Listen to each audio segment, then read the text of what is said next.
Hi, everybody. This is SAAD for the SAAD Truth. I've often remarked that one form of good parenting is to treat your children in a manner that does not infantilize them.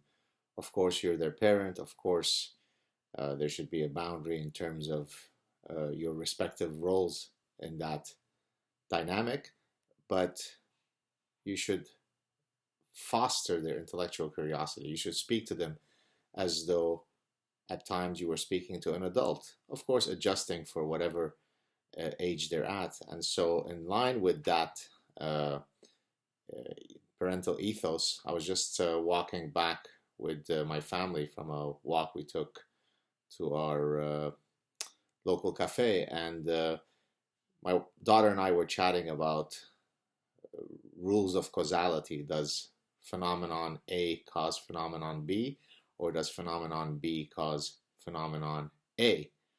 Uh, and remember, this is a very, very young child. The issue arose in the context of a conversation we were having about some other issue, and so I used that as a jumping off point to explain how you'd go about in science to try to uh, decide which direction the causal effect flowed.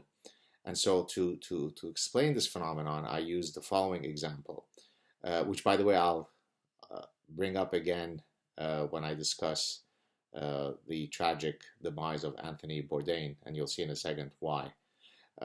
So it turns out that most people, when they are attributing causality, if you'd like, to successes and failures in their lives, will do the following. They attribute successes internally and they attribute failures externally. So I did very well on the exam because I'm smart.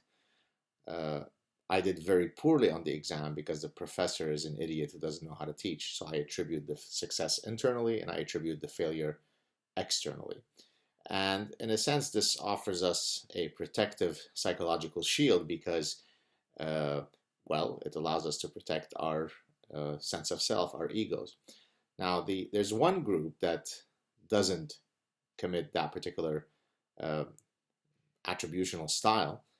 And actually, when I asked my daughter, I said, so I explained to her this phenomenon, and then I said to her, do you know what's the one group that doesn't do that? So she pauses and she goes, Jews, which of course she's wrong, because all of my successes are due to my being phenomenal, and all failures are a conspiracy from destiny.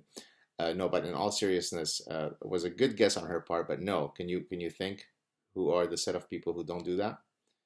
And now you'll see why I'm going to talk about it again, perhaps when I discuss the Anthony Bourdain issue. It's depressive people. Depressed people don't do this. Now you might say, okay, well, how does this relate to the issue of does A cause B or does B cause A? Well, it turns out that that's exactly the chicken and egg question. Is it the fact that someone who is born without that particular attributional style, in other words, someone who doesn't attribute successes internally and failures out externally, so someone who says, oh, I did very well on the exam, oh, that's because the exam was easy. Oh, I did very poorly on the exam, that's because I'm an idiot. So someone who doesn't do the typically, quote, healthy attributional style, even though sometimes it might be diluted and rosy in its form, well, is it that someone who's born that way is more likely to become depressive because they don't have they don't have the affordance of that protective psychological shield?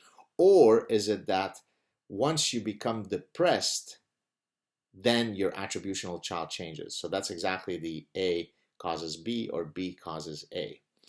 And so at that point, I was telling her, well, now when you go and you're playing, let's say, soccer with your friends, and someone scores a goal and says that they are great, that's why they scored a goal, then you could tell them, oh, it's because, blah, blah, blah. And I tell her the whole story. And then I said, so, and then now when your teacher says, well, how do you know all this? And then she pauses and says, you ready? Well, I'll say, that's because I am so intelligent. So basically what she's done is she's already integrated the very sophisticated lesson about attributional styles, right? Because, of course, the right answer would have been, how did you learn about this? She should have said, well, oh, it's because I learned it from my father, who is a professor and a psychologist and a behavioral scientist. He taught me that. But she had the humor, if only we knew where she got that humor from. She had the humor to take what she just learned and apply it to herself. So she answers without missing a beat, oh, I'll answer it's because I'm very intelligent and smart. There you have it, folks. Don't underestimate the intelligence, the intellectual curiosity, the depth of your children. They're not these blobs who simply exist without any brains. By the way, that's very much a belief that regrettably you find in many cultures. I mean, Middle Eastern culture, oh, be quiet, sit down. The grown-ups are talking. No. Children have brains that are developing. Nurture them in the way that you would water a plant. There you have it, folks. I hope that you're having a great Sunday.